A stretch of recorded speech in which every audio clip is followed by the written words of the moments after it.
Écoutez la confusion dans le ministère de ce faux prophète. Prophète, pourquoi tu prêches ces messages? Parce que c'est moi. Parce que je connais plus que les autres? Non. Ils connaissent beaucoup de choses que je ne connais pas aussi. Mais j'ai découvert avec les années mon couloir. C'était en février 2024. Joël Tatou dit qu'il prêche le message de la spiritualité parce qu'il a découvert avec les années son couloir. Ça veut dire qu'il avait commencé le ministère sans connaître son couloir, ou encore son appel. Écoutez maintenant sa fausse repentance de août 2024. Quand Dieu m'a appelé, il m'a prêché, il m'a enseigné, il m'a dit de prêcher sur le réveil. Je ne suis pas appelé à prêcher la spiritualité. Il dit que Dieu lui avait dit de prêcher sur le réveil.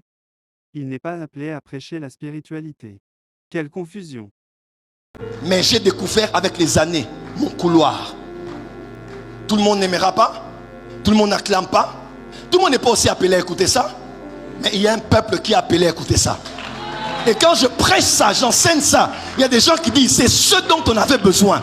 Oh, dites amen bien très fort. Frère, ils ont accepté en fin de compte Coutinho quand il prêchait de la prospérité. Au début, on ne l'acceptait pas. Mais après, ils ont tous accepté la prospérité de Coutinho. Les nouveaux mouvements commencent toujours comme ça. Ils vont être obligés d'accepter la spiritualité christique. Lève-toi, dis amen bien. Lève-toi, dis amen bien. Qu'on le veuille ou pas, ça va passer.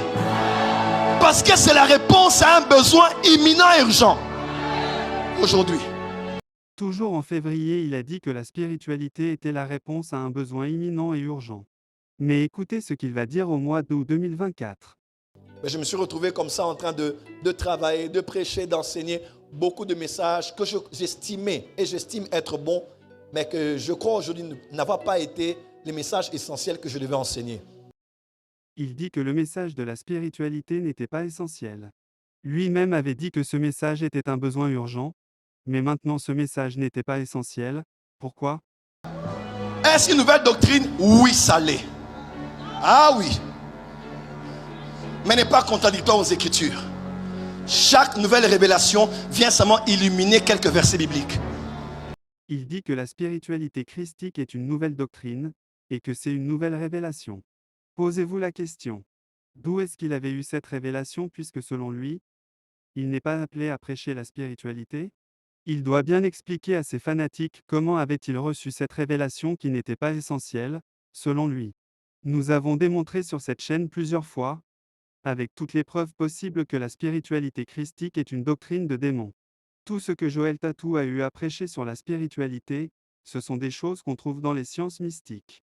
Il n'a donné aucune nouvelle révélation comme il le prétend. Aucun de ses disciples, y compris lui-même, ne peut prouver le contraire de tout ce que nous dénonçons ici. En février 2024, il continue en disant que le message de la spiritualité est un mandat. Et ça, c'est un mandat. Pourquoi je comprends ça? Parce que c'est un mandat. Je dois revenir pleinement dans le message que Dieu m'a donné pour bénir le corps du Christ selon le mandat que j'ai reçu quand Dieu m'a appelé au commencement.